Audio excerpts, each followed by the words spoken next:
Muy bien, estamos ahora listos para la segunda sesión de esta escuela de misiones. Dejamos el estudio en la sesión anterior, en el primer capítulo de Romanos, y ahí vamos a comenzar. Estamos hablando del estado perdido del hombre que no tiene la Biblia, es decir, que jamás ha recibido enseñanza bíblica. Y vamos a ver el testimonio de la conciencia del hombre y el testimonio de la creación de Dios. Versículo 18.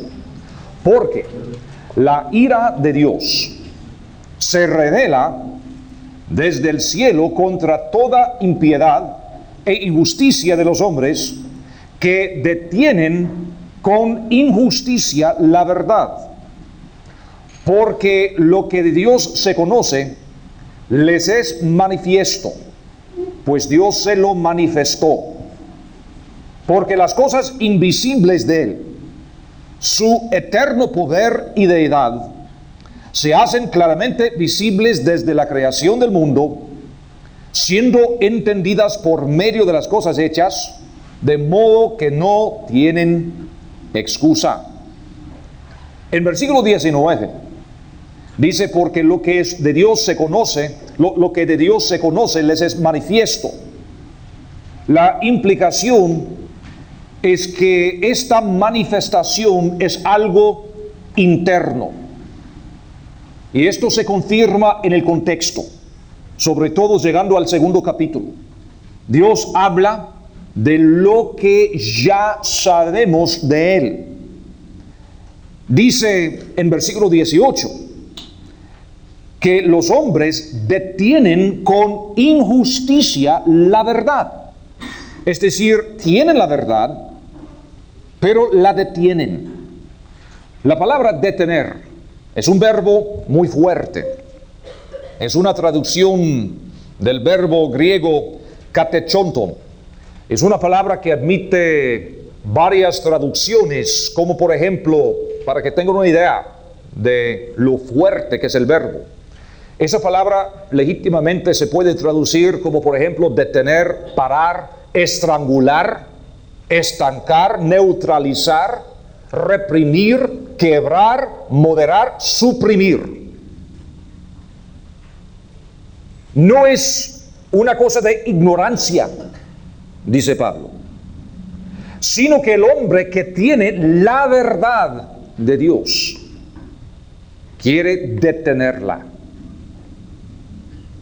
En versículo 15 del capítulo 2, para confirmar lo que acabo de decir en cuanto a hacer una cosa interna, en Romanos 2:15, Pablo sigue hablando del mismo tema, mostrando la obra de la ley escrita en sus corazones, dando testimonio su conciencia, y acusándoles o defendiéndoles sus razonamientos.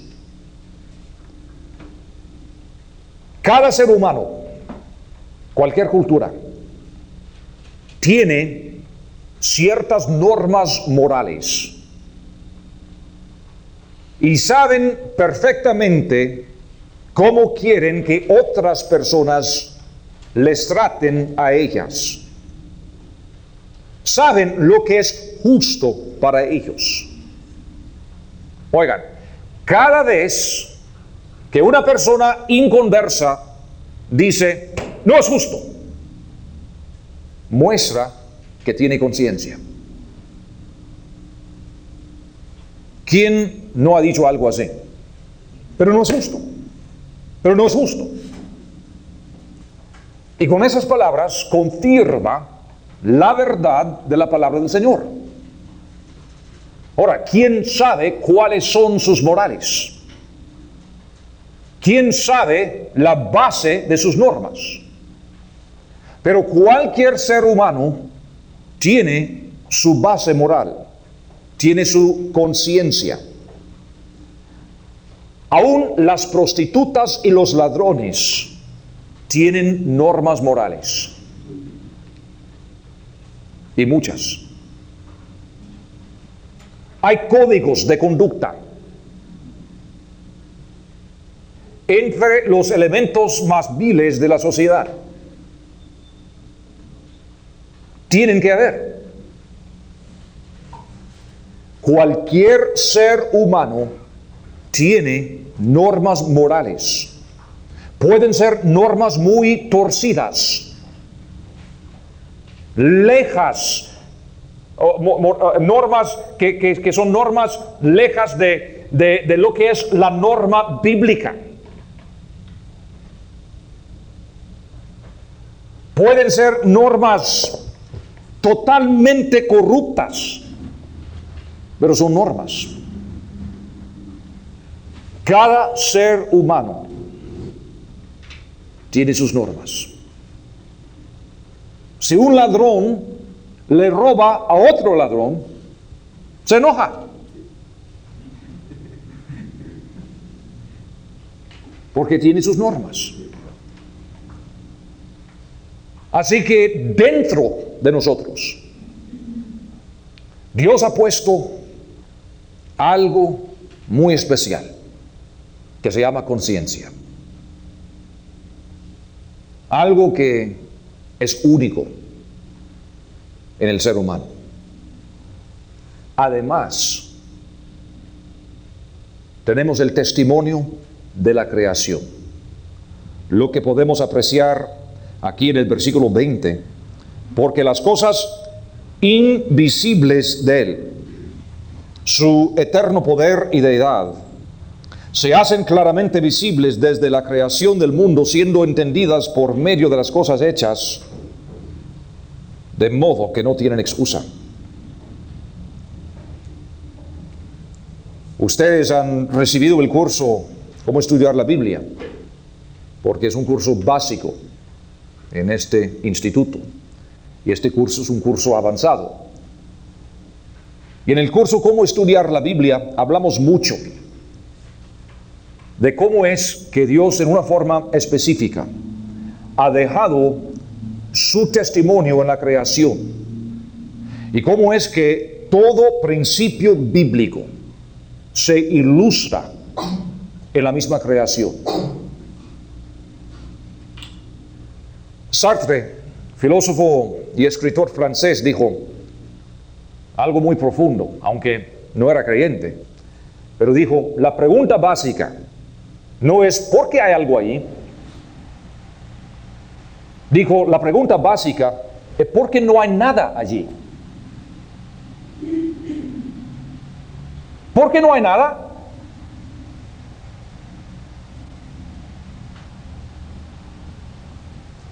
Y además dijo, ese algo que existe es algo bien ordenado. ¿Por qué no hay nada?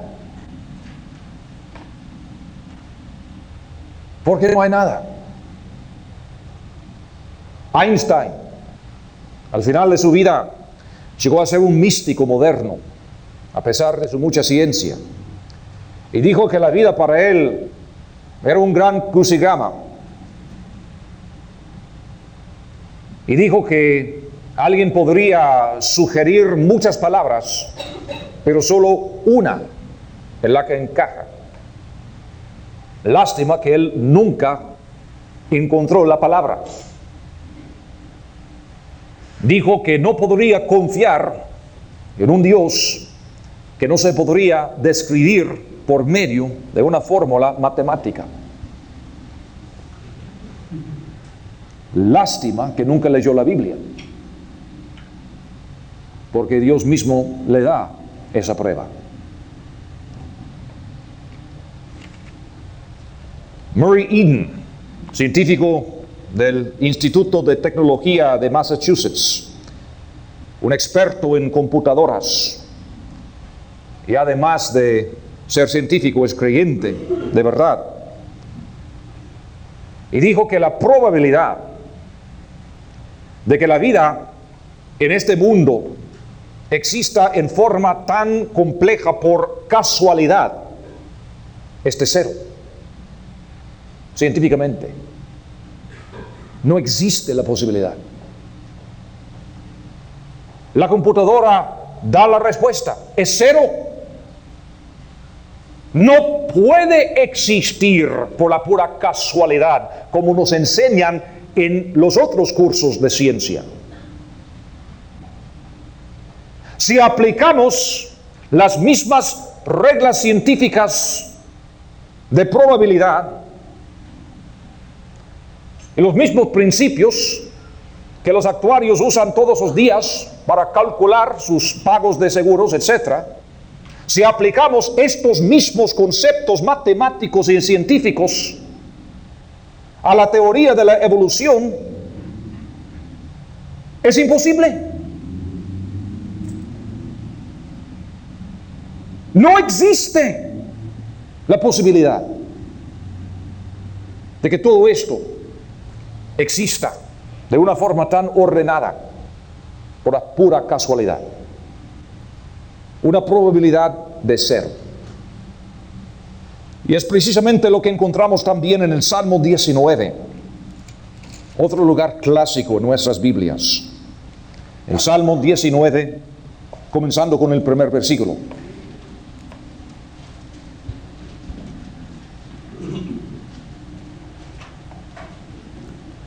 Los cielos cuentan la gloria de Dios,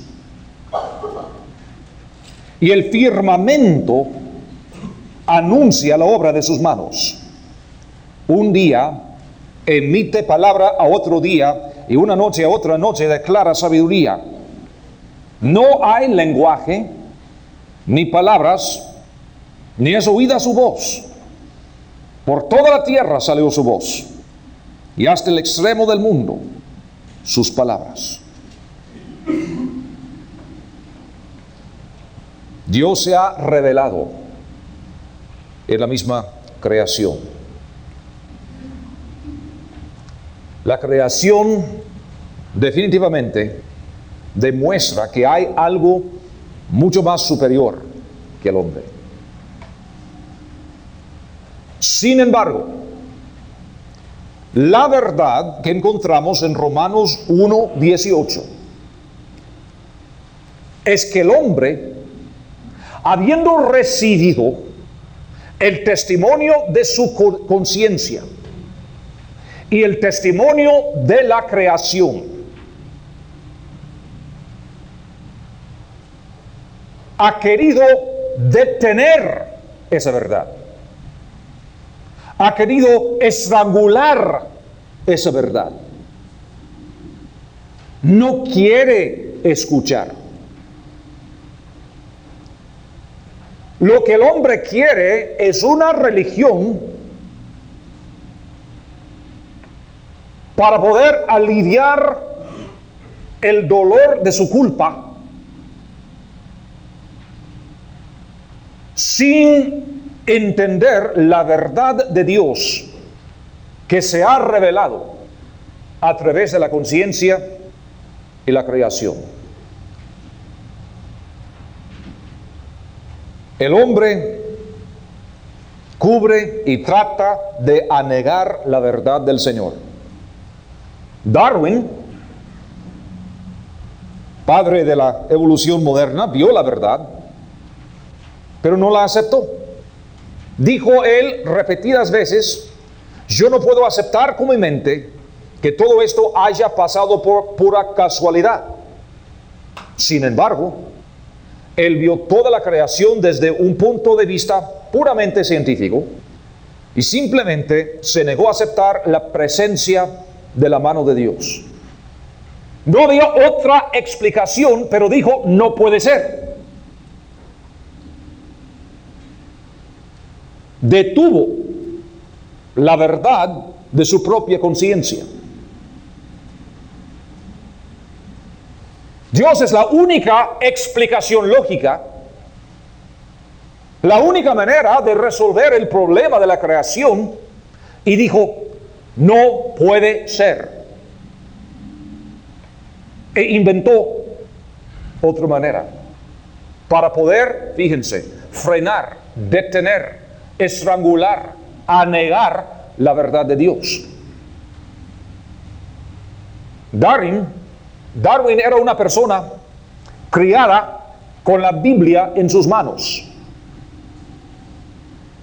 Y a pesar de su propio pecado, no queriendo arrepentirse, pasó toda la vida corriendo de la presencia del Señor, negando el testimonio de su propia conciencia, negando la evidencia de Dios en la creación, y hoy en día lo celebramos como un hombre quien andaba en su búsqueda de la verdad,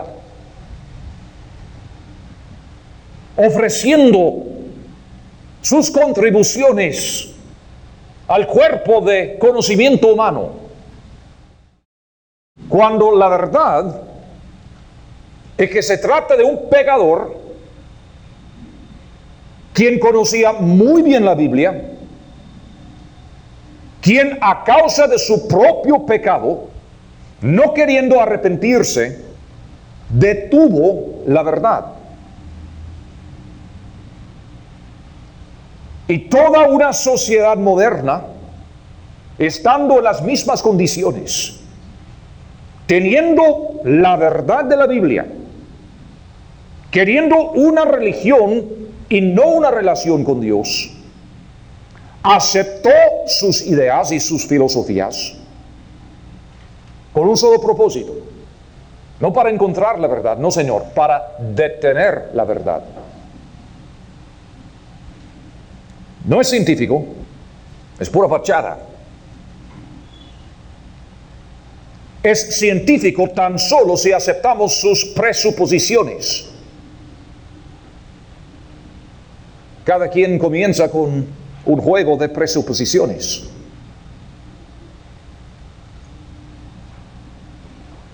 Y el resultado se ve también en versículo 20.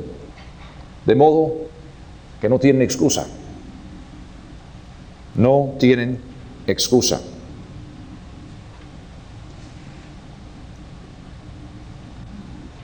Todos tienen luz. Si toda la luz que tenemos es la ley, o es decir, la Biblia, entonces en el juicio final Dios juzgará a tal persona de acuerdo a la Biblia. Si la luz de Romanos 1:20 es todo lo que uno tiene, entonces la Biblia dice que en el juicio final aquella persona será juzgada de acuerdo a sus propias normas morales, y aún así será culpable. Es lo que dice Romanos 1, o digo Romanos 2, versículo 12. Fíjense muy bien lo que dice: porque todos los que sin ley han pecado, sin ley también perecerán. Y todos los que bajo la ley han pecado, por la ley serán juzgados. Fíjense, un versículo clave. ¿Tienes la Biblia? Entonces algún día Dios te va a juzgar según la Biblia. ¿No tienes la Biblia? ¿Vives en la China y jamás en tu vida has escuchado el nombre de Jesús? ¿Ni sabes qué es la Biblia?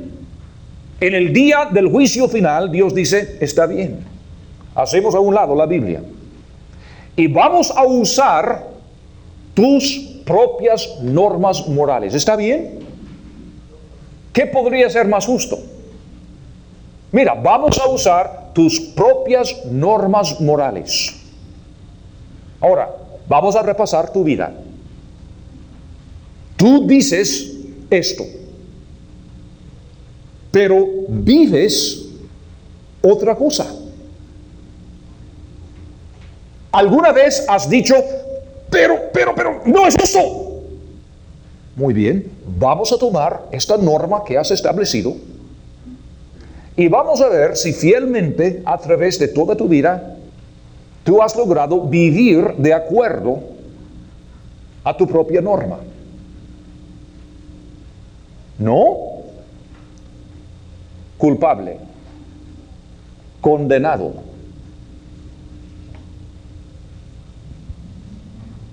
¿Qué podría ser más justo? ¿No tienes la Biblia? Está bien. Vamos a prestar tus propias normas, dice el Señor. Si no tienes la Biblia, vamos a juzgarte según tu propia creencia. Y ningún ser humano, ninguno puede alcanzar aún sus propias normas morales. Sean lo que sean. Sean lo que sean.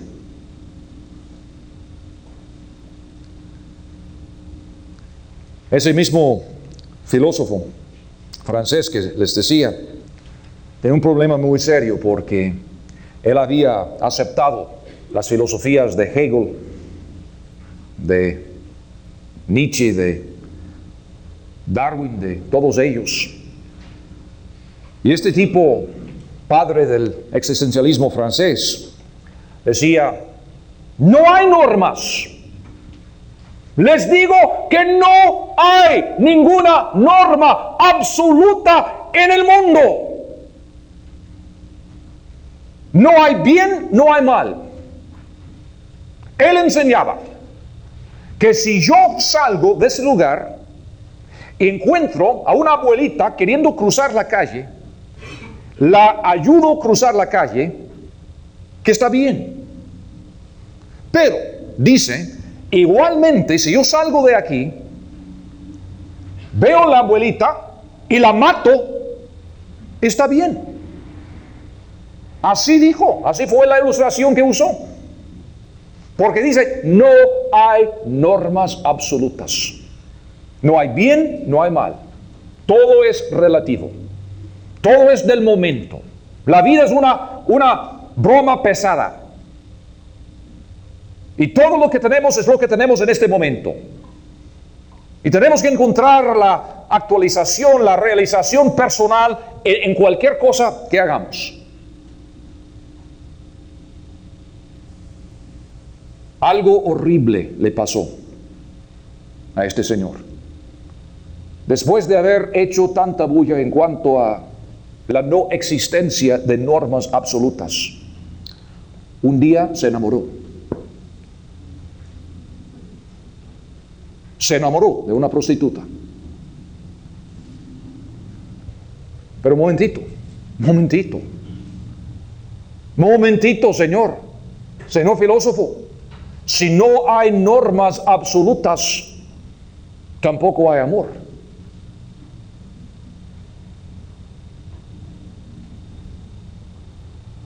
Y él supo qué hacer. Y cuando menos tuvo el valor de hacerlo, se suicidó. Porque llegó a entender que no fue posible vivir de acuerdo a su propia filosofía.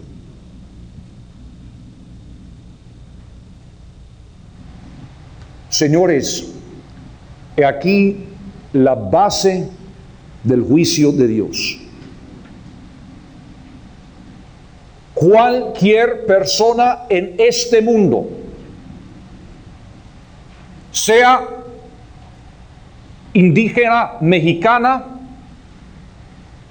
sea chino, árabe, cualquier persona es condenado ya, y le es imposible conformarse a sus propias normas morales.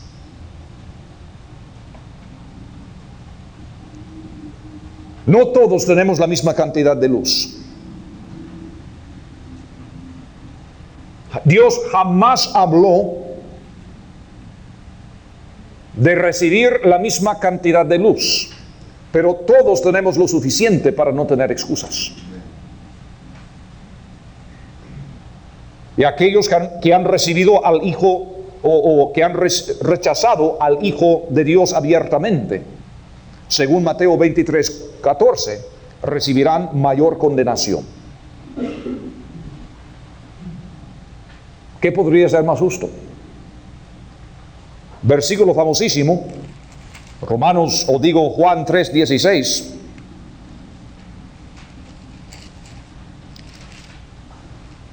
Pero pocos leen hasta el versículo 18. Juan 3:18.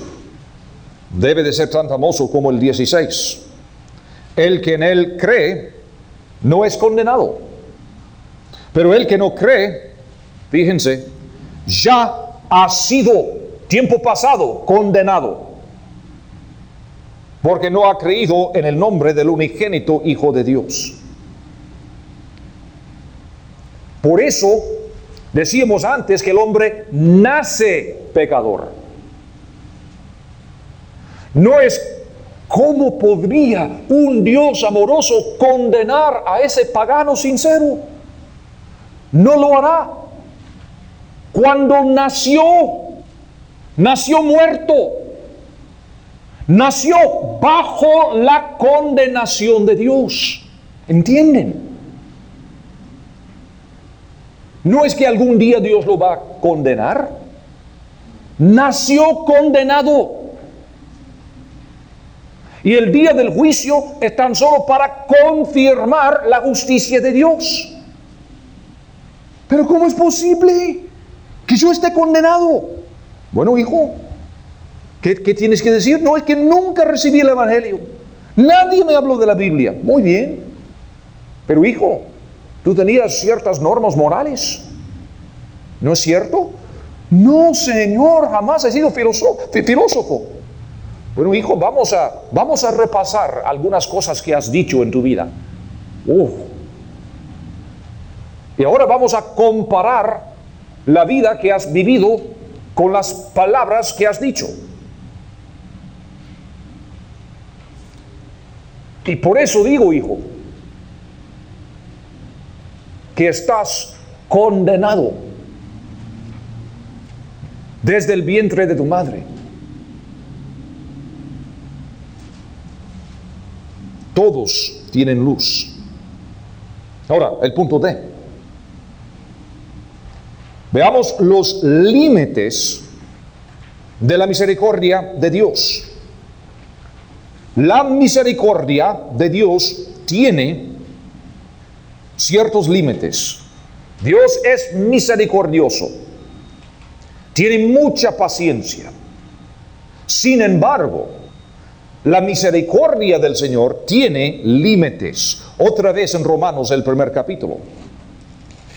Este pasaje es tan importante para entender la misión de Dios.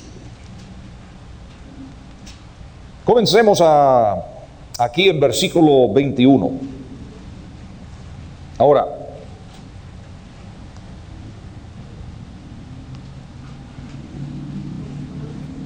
la Biblia nos da toda verdad, ¿no es cierto?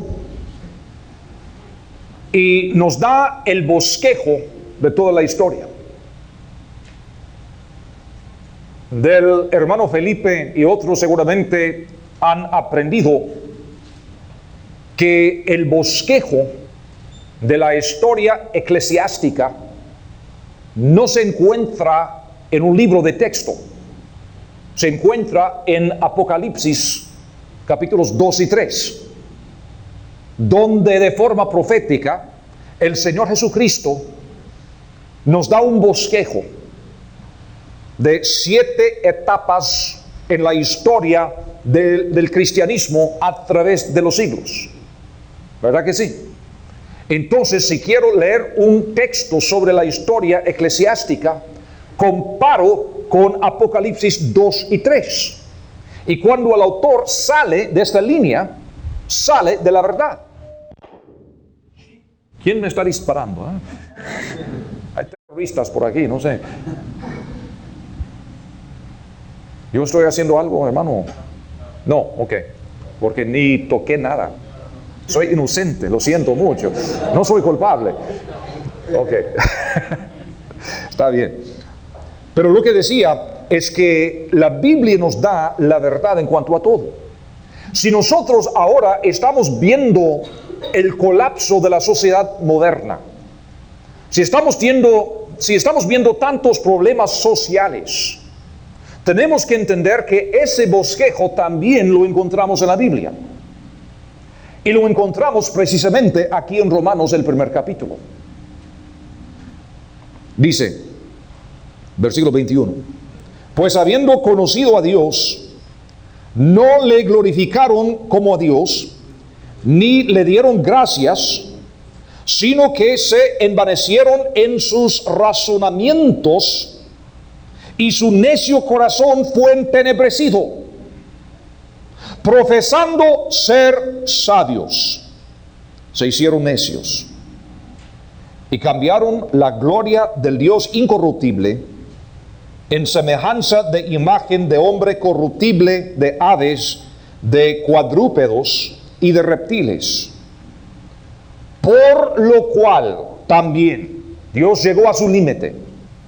Por lo cual también Dios los entregó a la inmundicia en las concupiscencias de sus corazones, de modo que deshonraron entre sí sus propios cuerpos, ya que cambiaron la verdad de Dios por la mentira, honrando y dando culto a las criaturas antes que al Creador, el cual es bendito por los siglos. Amén. Ahora, Dios otra vez llega a su límite. Por esto, Dios los entregó a pasiones vergonzosas, pues aún sus mujeres cambiaron el uso natural por el que es contra naturaleza. Y de igual modo también los hombres, dejando el uso natural de la mujer, se encendieron en su lascivia unos con otros, cometiendo hechos vergonzosos hombres con hombres, y recibiendo en sí mismos la retribución debida a su extravío. Y como ellos no aprobaron tener en cuenta a Dios, Dios los entregó a una mente reprobada para hacer cosas que no convienen. Otra vez Dios llegó a su límite. Estando atestados de toda injusticia, fornicación, perversidad, avaricia, maldad, llenos de envidia, homicidios, contiendas, engaños y malignidades, murmuradores, detractores, aborrecedores de Dios, injuriosos, soberbios, altivos, inventores de males, desobedientes a los padres, necios, desleales, sin afecto natural, implacables, sin misericordia, quienes, habiendo entendido el juicio de Dios, que los que practican tales cosas son dignos de muerte, no solo las hacen, sino que también se complacen con los que las practican. Mientras que Apocalipsis 2 y 3 nos cuentan la historia del cristianismo a través de las edades, Romanos 1 nos describe la sociedad pagana a través de los siglos. No tengo el tiempo y no está dentro de este contexto de este curso. Cada año llevamos un grupo de nuestra iglesia a la ciudad de Ámsterdam, en Holanda. Vamos en 2 semanas. Es algo que lo hacemos todos los años. El hermano Bob Alexander, quien conmigo pastoreamos esa iglesia, es algo que los dos hacemos todos los años. Llevamos un grupo de 25, 30, 35, 40 personas de la iglesia y pasamos una semana en la ciudad de Ámsterdam. Generalmente son gente más o menos nueva en la iglesia, que no ha tenido oportunidad de participar en ninguna misión internacional. Y es un lugar para entrenarlos. Y les hablo de misiones, les enseño más o menos lo que les estoy enseñando aquí, quizá no con tantos detalles, pero más o menos lo mismo. Hablamos de diferentes culturas, hablamos de las diferentes gentes que hay en el mundo. Y una de las razones por las cuales vamos a la ciudad de Ámsterdam es porque les da la oportunidad de recibir esta enseñanza en otra cultura. Algunos de ustedes nos visitaron en Kansas City en abril de este año y recibieron la misma enseñanza. Y les digo francamente, ustedes que están aquí en Monterrey, no van a recibir lo mismo. Porque cuando estaban recibiendo esta enseñanza, algunos de ustedes estaban viviendo con hermanos de nuestra iglesia, experimentando otra cultura, otra mentalidad, otra vida, escuchando otro idioma, etc. Y por lo tanto aprendieron mucho más.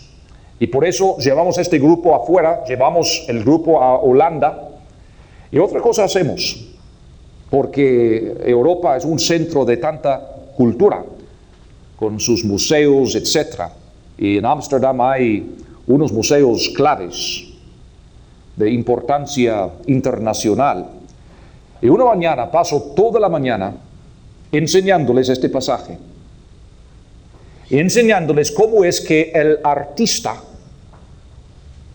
es la persona en la sociedad que abiertamente, públicamente, sin saber lo que está haciendo, pero públicamente anuncia dónde está esa gente con relación a la Biblia.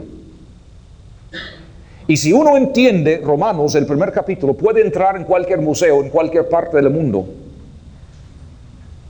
estudiando las fechas, el estilo, el contenido, puede decir con precisión la actitud de esa gente en cuanto a la Biblia.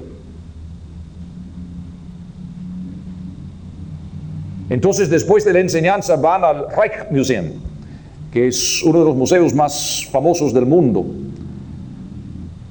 Y por primera vez en sus vidas, en muchos casos, están viendo el arte, pero ahora con una perspectiva bíblica. Y con la Biblia en la mano están diciendo, oh, ahora entiendo. Algunos dicen, en cuanto al arte moderno, contemporáneo, ¡ay, que un mono podría hacer eso! Mi sobrino hace cuadros mejores que... Pero no entienden. No entienden lo que el artista está diciendo. El artista está diciendo que la vida es nada, que no tiene forma, que no tiene normas, que no hay normas absolutas. Están diciendo lo mismo que aquel filósofo. No hay nada. Están creando su propio universo en el canvas. Están formando su propia creación, pero el problema es, al ponerlo en la pared, pierden la comunicación con la gente. Un pintor dice, es una silla.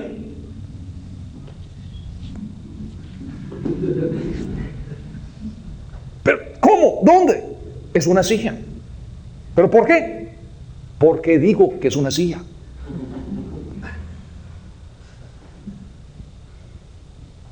Ahora, en realidad, el hombre pretende ser Dios.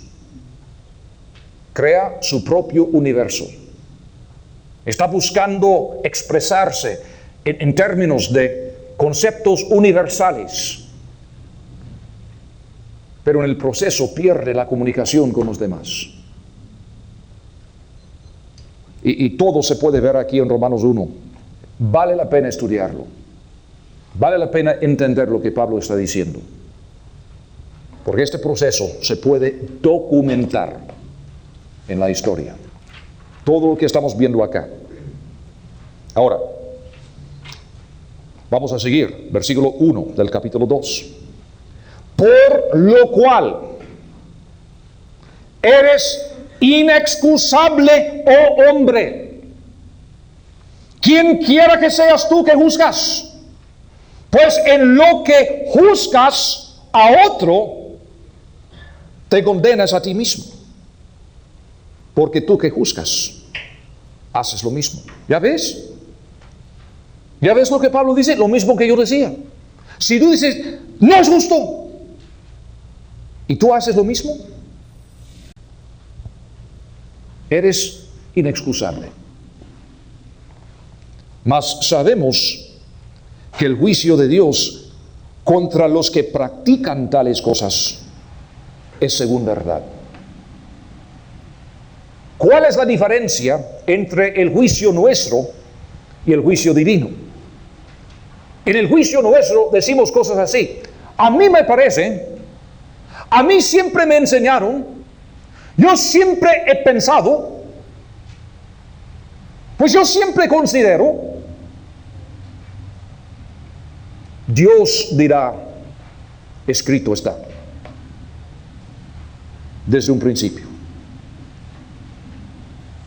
Porque el juicio de Dios es según verdad. No es variable.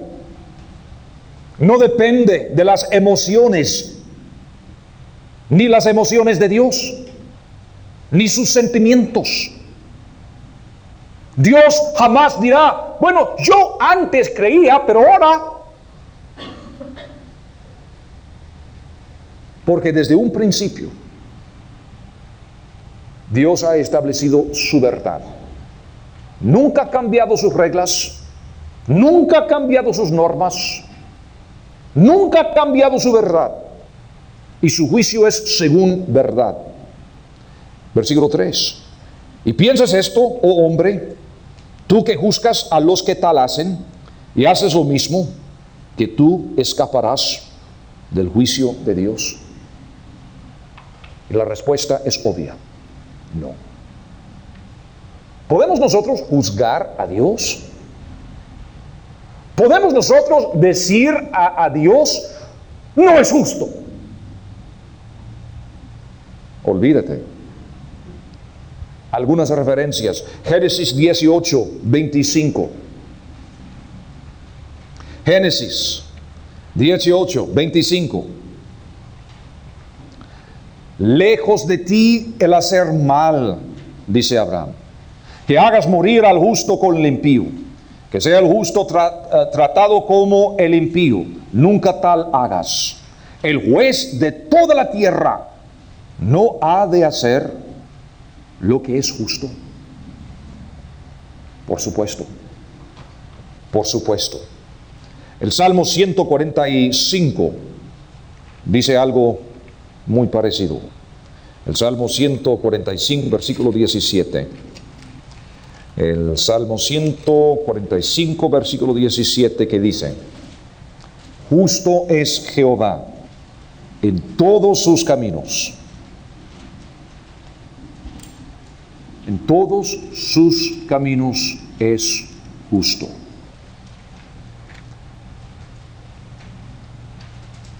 ¿Le debe Dios algo al hombre? No. Sinceramente, y es un punto que tenemos que entender, hablemos de los millones en la China que jamás han recibido el mensaje de la Biblia. Óigame bien. Si hoy matar a Dios a todos ellos, sería justo. Sería justo. Dios no le debe nada al hombre. No nos debe la salvación. Pero Señor, no es justo que aquel que nunca...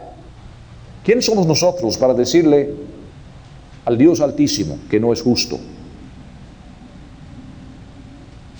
Cuando la misma Biblia desde un principio ha dicho que es inexcusable, que Dios ha dejado ya su testimonio, que el hombre nació condenado. Si Dios le quita la vida hoy, sería justo. El hombre está perdido, no por haber cometido algún pecado específico, no por haber oído el Evangelio y haberlo rechazado.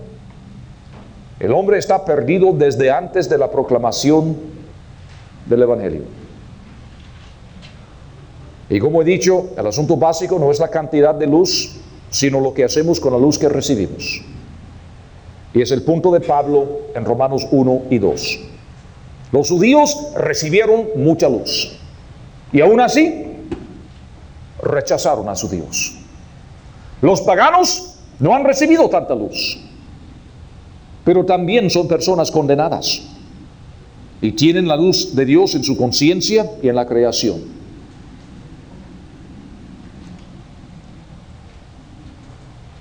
El hombre es testigo de que su propio sistema, que su propia religión, que su propia filosofía no les satisface.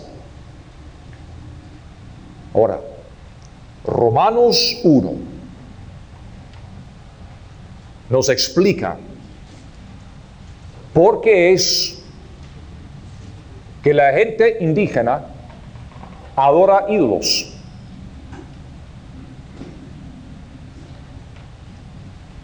En la universidad nos explican que es su búsqueda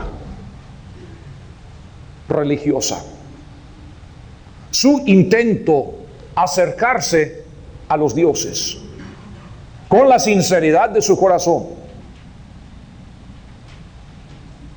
¿Saben quién es autor de esa enseñanza? No es Dios. Quedamos con una sola posibilidad. Porque la enseñanza divina es que el hombre llega a adorar ídolos, piedras, maderas, como consecuencia de haber detenido la verdad de Dios. Un día, hace cientos de años, Noé y 3 hijos salieron del arca. Todos con conocimiento divino.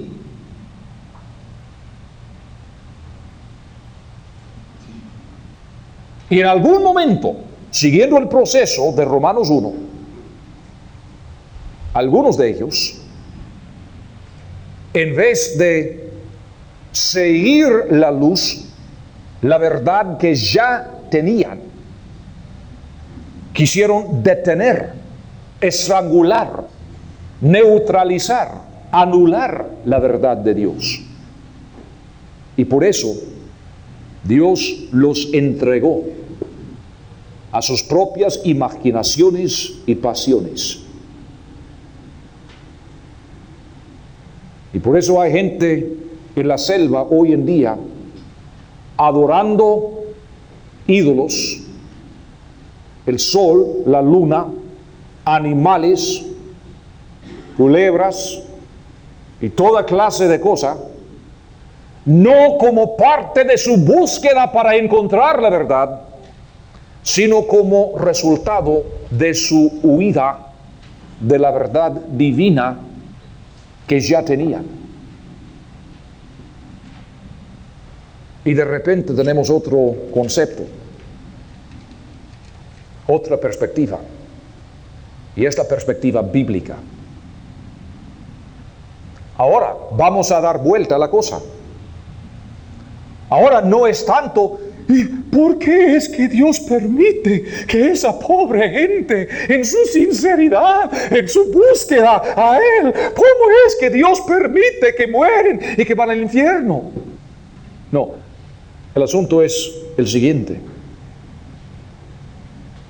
¿Cómo puede ser tan misericordioso Dios y amoroso que daría otra oportunidad a una gente que voluntariamente rechazó su verdad, detuvo su verdad, no queriendo arrepentirse, no queriendo seguir sus normas absolutas, y como consecuencia de su rebelión espiritual, llegó hasta el punto más bajo, más vil que se puede imaginar.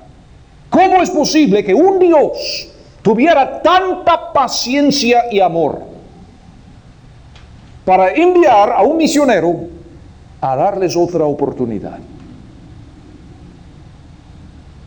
Un Dios que con una justicia perfecta podría quitarles la vida en cualquier segundo, porque no le debe nada.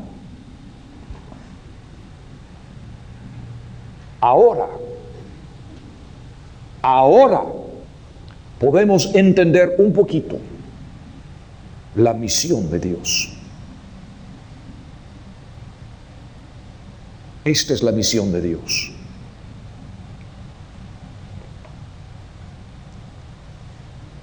Por eso,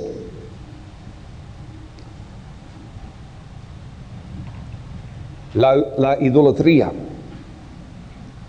es una señal de una gente que ha rechazado a su Dios. En la sociedad occidental, moderna, civilizada,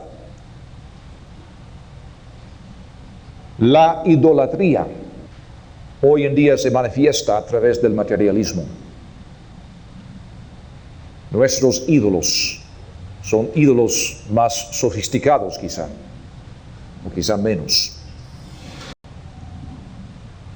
Así que, hablando de las bases del juicio venidero de Dios, el juicio de Dios es justo de acuerdo a su carácter. Él es Dios. Él mismo es la norma. Alguien podría decir, pero ¿hasta qué punto tendría que llegar el hombre para ser aceptado ante el Señor? Bueno, la base, la norma, la encontramos en Romanos otra vez. Tanto encontramos aquí, capítulo 3, versículo 23. Romanos 3, 23. Por cuanto todos pecaron y están destituidos de la gloria de Dios. Dios mismo es la norma. No alcanzamos la norma de Dios. No nos comparamos unos con otros, sino con Dios. Y por eso no tenemos esperanza. La conciencia moral en ella misma es todo lo que el hombre necesita para ser condenado, según lo que vimos aquí en Romanos 2. Dios nos juzga de acuerdo a nuestras propias normas. Entonces, la culpabilidad del hombre es segura, es cierta. Si no es así, entonces quedamos con pocas alternativas para solucionar el problema del pecado. Sabemos que el hombre es pecador. Cualquier persona pensante tendría que admitirlo. Algunos dirían, pero Dios no es justo. Aún así, algunos lo dicen.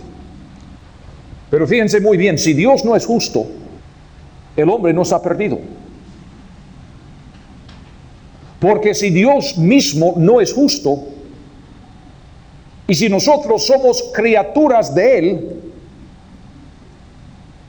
es imposible exigir una norma más alta de la criatura que exigimos del Creador. Si Dios no es justo, nosotros tampoco. Si Dios no es justo, no somos culpables. Algunos dicen, sobre todo muchos filósofos de hoy en día, que el hombre, por lo tanto, no tiene significado, no tiene propósito. Si el hombre no tiene propósito, entonces otra vez estamos con el existencialismo francés. El hombre no tiene responsabilidad. Si el hombre no es responsable, si no hay normas absolutas, entonces, digámoslo así, yo podría salir para matar a esa abuelita y sería tan justo como ayudarla. Si el hombre no es responsable en cuanto a su pecado, Si no tenemos significado, si el existencialismo es cierto, entonces no puede haber bien ni mal. Sería imposible. Sin embargo, si aceptamos que el hombre tiene significado, si aceptamos que tiene que haber algún propósito en este mundo, necesariamente tenemos necesidad de un Dios justo. Porque no puede haber normas morales sin la existencia de un ser superior. Y si Dios es justo, Dios tiene que juzgar el pecado. Si no juzga el pecado, no es justo. Si Dios diría, oh, pobrecitos los paganos, que no han tenido mucha oportunidad, yo los perdono. Entonces Dios deja de ser Dios, porque no sería justo. ¿Cómo podría condenarme a mí, que tengo la Biblia, y pasar por alto los pecados de los paganos que ni viven de acuerdo a sus propias normas morales? El momento que Dios dice, pobrecitos, yo soy un Dios de amor, yo los amo, yo sé que han pecado, pero no importa. En ese momento, Dios deja de ser Dios. Si Dios es justo, tiene que juzgar el pecado. La conclusión que sacamos es la siguiente: si los paganos no tienen necesidad a Cristo, entonces nosotros tampoco. Y estamos desperdiciando el tiempo esta mañana. Si los paganos no tienen necesidad a Cristo, nosotros tampoco. ¿Qué hemos dicho? Estamos hablando de la misión que tiene Dios. Y hemos dicho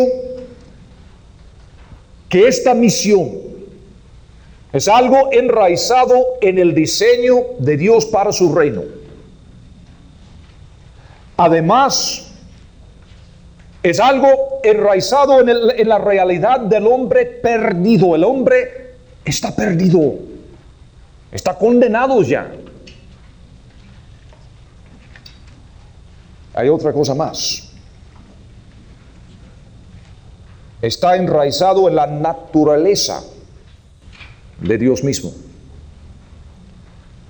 Pero no tenemos tiempo para entrar en este tema hasta después del próximo descanso.